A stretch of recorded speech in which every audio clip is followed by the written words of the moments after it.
It is 1 a.m. in Washington, 1 p.m. in Kuala Lumpur, and 2 on a Thursday afternoon here in Seoul. I'm Moon Geun-hye. Here are the top stories making headlines at this hour. The main opposition bloc retreats from an earlier vow not to nominate its own candidates in the June local elections. It's expected to have serious repercussions for the party's leadership, especially co-leader Ahn Cheol-soo. Denuclearization efforts rekindled. China's chief nuclear negotiator is due in Washington following three-way talks between the U.S., South Korea, and Japan, while Seoul's top diplomat warns Pyongyang that a fourth nuclear test would come at an unimaginable cost.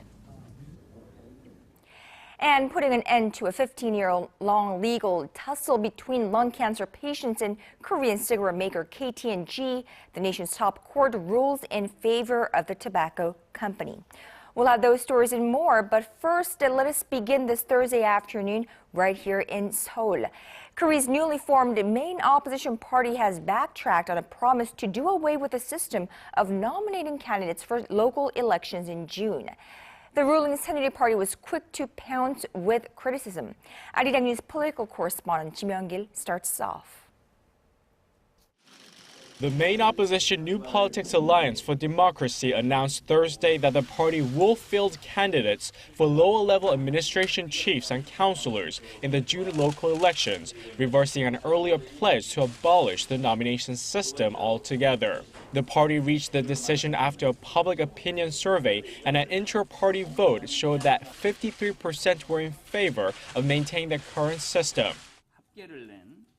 The results reflect 50% of the vote from each side, the party member voters and public opinion survey.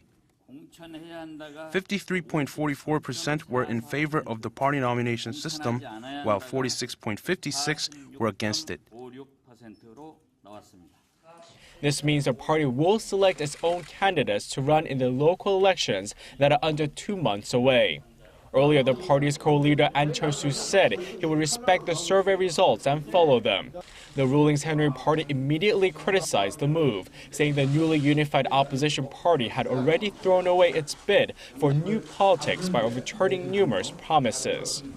New Politics has been Ahn's trademark policy since entering politics in 2012. He says it's aimed at restoring public confidence in politics by eliminating corruption and having politicians lay down their vested interests. Abolishing the party-centered nomination system was a key campaign pledge of both the ruling and opposition parties during the 2012 presidential campaigns, with many believing it acts as a breeding ground for bribery and corruption. Kim Young-gil, ARIRANG News. So what should the Korean government place priority on when planning next year's budget? Well, job creation, according to a recent survey conducted by the Finance Ministry. 35% of those polled said the government should dedicate most of its budget towards generating jobs in 2015. Supporting the livelihoods of the public followed at 20%. As for next year's economic outlook, 4 of 5 Koreans think conditions will stay the same or improve. The employment rate for Koreans between the ages of 15 and 64 stood at 64.5% last month, slightly lower than the OECD average of 65%.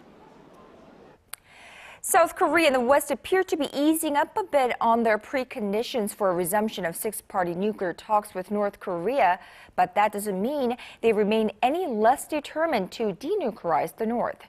South Korea's top diplomat has warned Pyongyang that a fourth nuclear test will come at a very high cost for the regime. Our UDN reports. South Korea's Foreign Minister Yoon Byung-se has issued a new warning to Pyongyang. Carry out a fourth nuclear test and pay an unimaginable cost. Speaking at a forum on reunification Thursday, Yoon said that the international community, including China, stands unified and is determined to denuclearize North Korea. Yoon's strong words come as members of the six-party talks continue efforts to get Pyongyang back to the negotiating table to discuss denuclearization. Sources in Washington says China's top nuclear envoy Woo Da-wei will visit Washington soon to discuss the outcome of his 4-day trip to North Korea late last month and the possible resumption of six-party talks. The news of Wu's visit comes a day after South Korea, the United States, and Japan agreed to be a bit more flexible when dealing with North Korea. The three had been previously firm that talks would only resume if Pyongyang were to take concrete steps to end its nuclear program. Now that the three nations appear ready to compromise, attention turns to China and its role as mediator. China remains North Korea's biggest ally, and narrowing down the different political interests of involved parties is the biggest factor in a resumption of six-party nuclear talks with the North. The sixth nation also includes Russia. The nuclear talks have been stalled since late 2008 because of Pyongyang's repeated provocations. Yurian, ARIRANG News. Amid first threats of another nuclear test by North Korea, the United Nations North Korea Sanctions Committee will convene an emergency meeting on Thursday, local time. The committee is expected to discuss Pyongyang's recent missile launches and address concerns that a fourth nuclear test may be in the works. This is the first meeting between the 15 member nations since North Korea fired a series of ballistic missiles late last month. The UN Security Council has said the missile launches were a violation of UN resolutions and that it will come up with necessary countermeasures. North Korean leader Kim Jong-un won re-election from the country's rubber stamp parliament on Wednesday, the first day of the Supreme People's Assembly first session under Kim's leadership. Now, despite earlier speculations of a major reshuffle, there were no significant changes to key posts. Here's ARIRANG News Hwang Sang-hee with the details. At the first session of the 13th Supreme People's Assembly on Wednesday, North Korea re-elected Kim Jong-un as the head of the country's highest decision-making body. It was declared that our Supreme Leader Kim Jong-un was confirmed as the first chairman of the National Defense Commission of the Democratic People's Republic of Korea. The young Kim was named chairman 2 years ago, capping his rise to power following the sudden death of his father in December 2011. The first session of the country's highest legislative body is an occasion to find out who's in and who's out of North Korea's ruling circle. Figurehead President Kim Young-nam remained in office, sitting next to the young Kim and even giving a speech. There had been speculation the 86-year-old was going to step down after 15 years of service.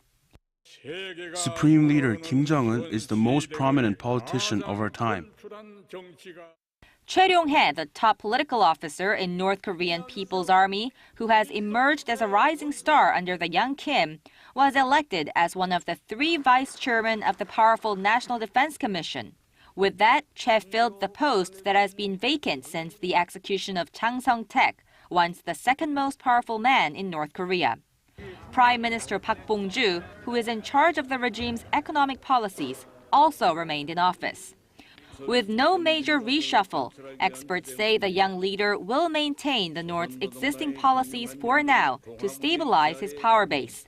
North Korea named Lee Soo-yong, former ambassador to Switzerland, as its new foreign minister.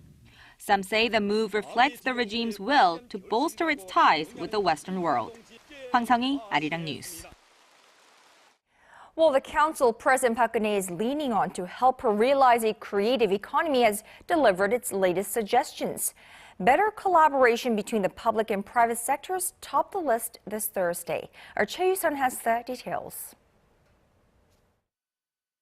President Park's advisors say the technology of public research institutes and the business management infrastructure of the private sector should merge to realize the president's vision for a creative economy.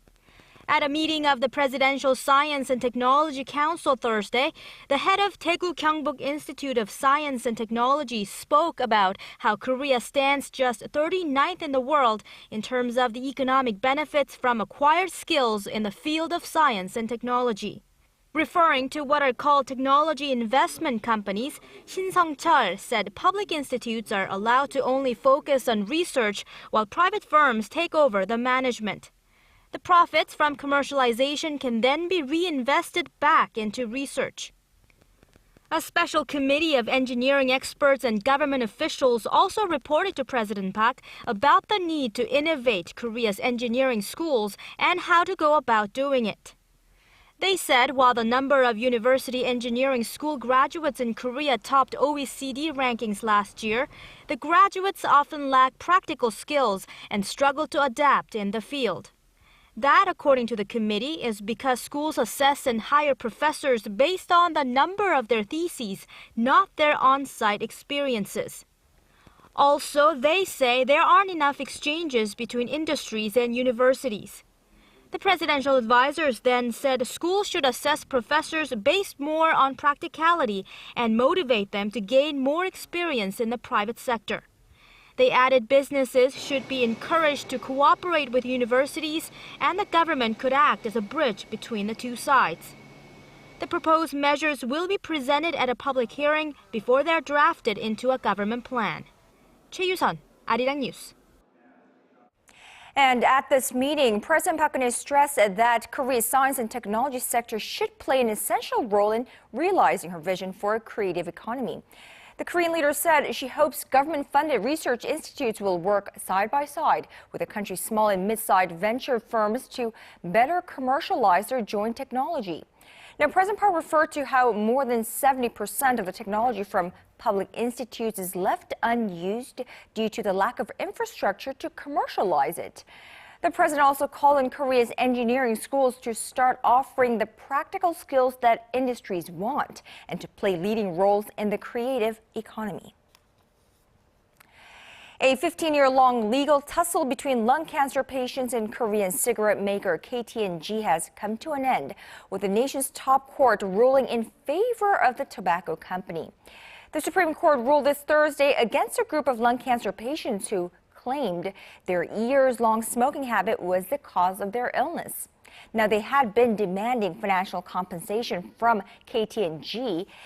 This dispute dates back to 1999 when the plaintiffs, comprised 30 people, filed a damage suit against the company alleging it used chemical additives to enhance the addictive effect of its cigarettes.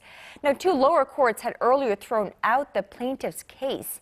One cited a lack of evidence to support the correlation between lung cancer and smoking, while the other would only acknowledge that smoking may increase the chance of contracting cancer.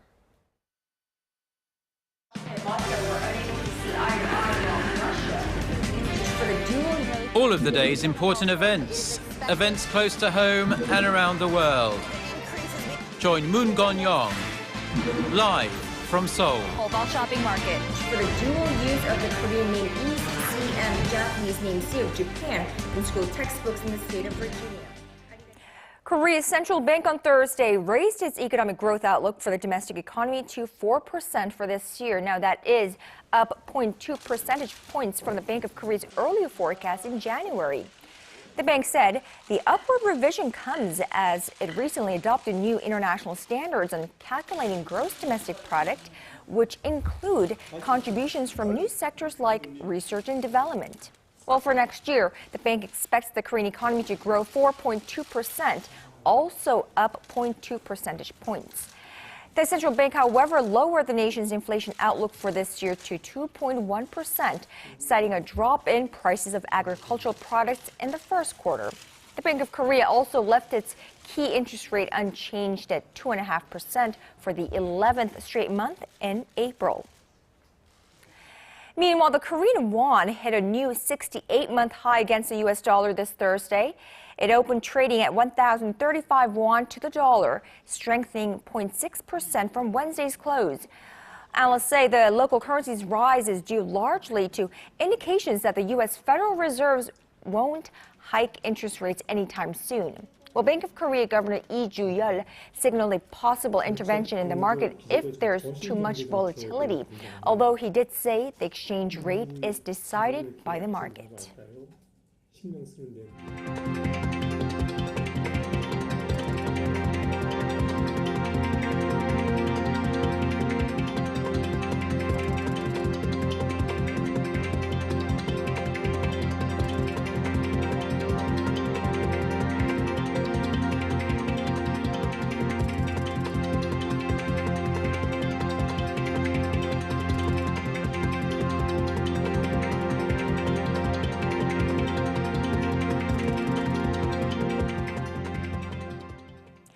Another attack at an American high school has sent shockwaves through a local community there. A teenager armed with 2 knives has gone on a rampage at a high school in the U.S. state of Pennsylvania, injuring 21 students and a security guard.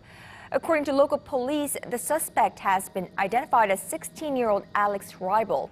He was arrested at Franklin Regional High School in Murrysville near Pittsburgh and later charged with 4 counts of attempted homicide and 21 counts of assault. The wounded, some with serious stab wounds to the torso, were as young as 14. Several needed surgery in hospital. Millions of websites may have been leaking critically sensitive data for the past 2 years due to a flaw in software used to encrypt and transmit personal data. Our Shin Se-min reports. Millions of passwords, credit card numbers, and other sensitive information may be at risk from Heartbleed, a security bug in an obscure kind of software. The bug was accidentally added to software called OpenSSL that sets up an encrypted data channel between computer users and a website's remote server. A small padlock icon appears on websites using OpenSSL to reassure users, but the so-called Heartbleed loophole could have left it open to exploitation by hackers. A Finnish online security firm and Google Security who disclosed the threat say the glitch went undetected for at least 2 years. Security experts are advising the public to upgrade their own security practices and change all their passwords. Experts fear hackers may have already been exploiting the problem before its discovery. The Canadian Revenue Agency even shut off all its access to its online tech services because the Heartbleed bug has made the data on major websites vulnerable. Fortunately, most major web services such as Google, Yahoo, Facebook, and large banks say they have already applied fixes to the affected servers and services. However, it could be days or weeks before smaller websites that rely on OpenSSL fix the issue. Because a Heartbleed attack leaves no trace behind and the potential damage is significant, websites that use OpenSSL are advised to act as though they've been compromised. The extent of damage from the bug remains unknown. Shin Se-min, ARIRANG News. Now, if you use Twitter or Facebook and you are in a romantic relationship, you could be at a higher risk of cheating or divorce. Well, that is the claim of a new study out of the University of Missouri. According to the research of a doctoral student, the more active a person was on Twitter, the more likely they were to experience problems with their romantic partners. Well, that could include emotional and physical cheating, breakup, or even divorce.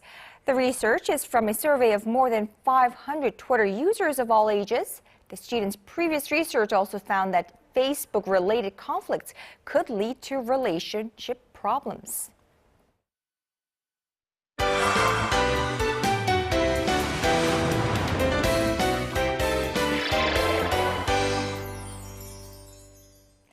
And now it's time for our daily arts and culture segment. And for the latest updates in the realm of arts and culture, our Im Yoon-hee joins us live in the studio.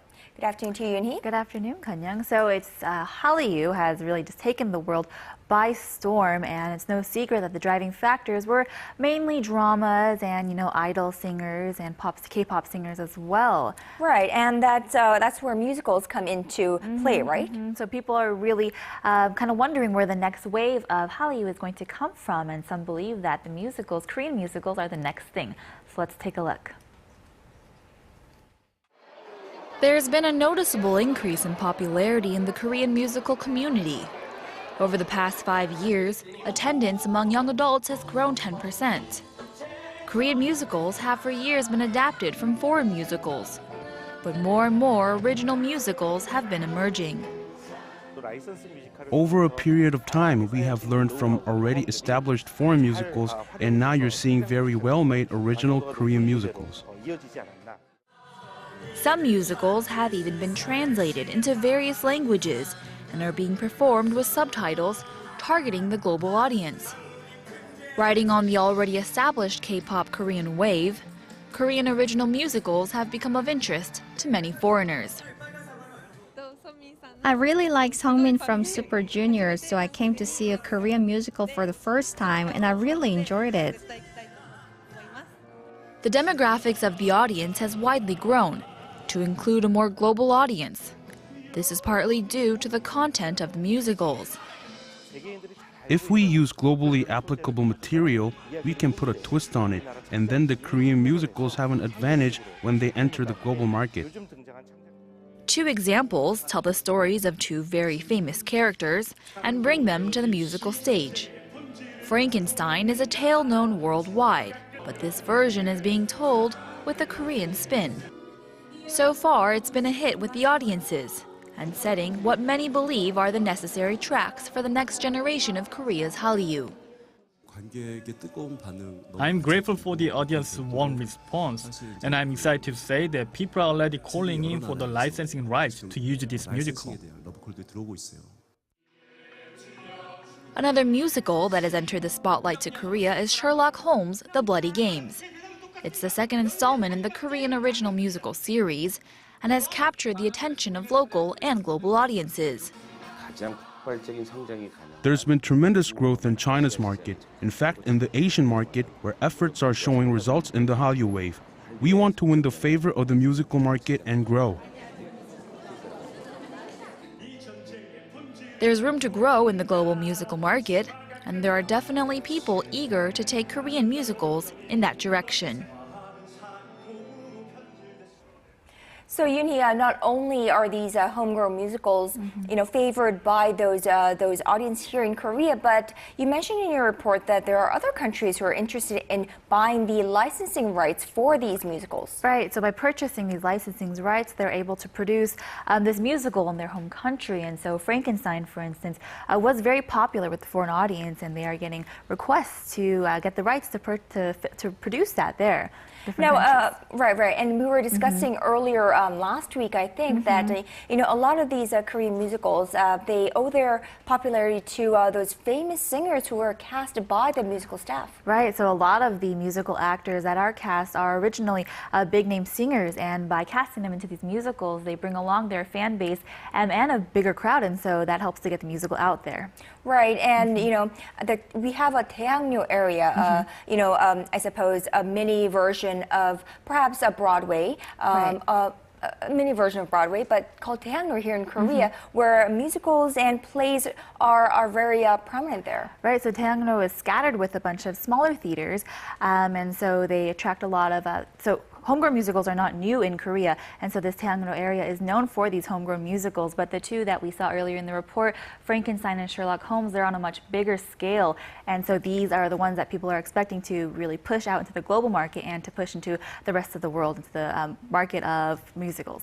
Right, and hopefully we will see more of the plays and musicals being produced in Daehangno by these, a lot of them film students or play students to be nurtured, and so that they can grow and make it into the global market. It's a very exciting place to be. All right, Yoon-hye, thank you so much for that. My pleasure. We'll see you on Monday. See you then.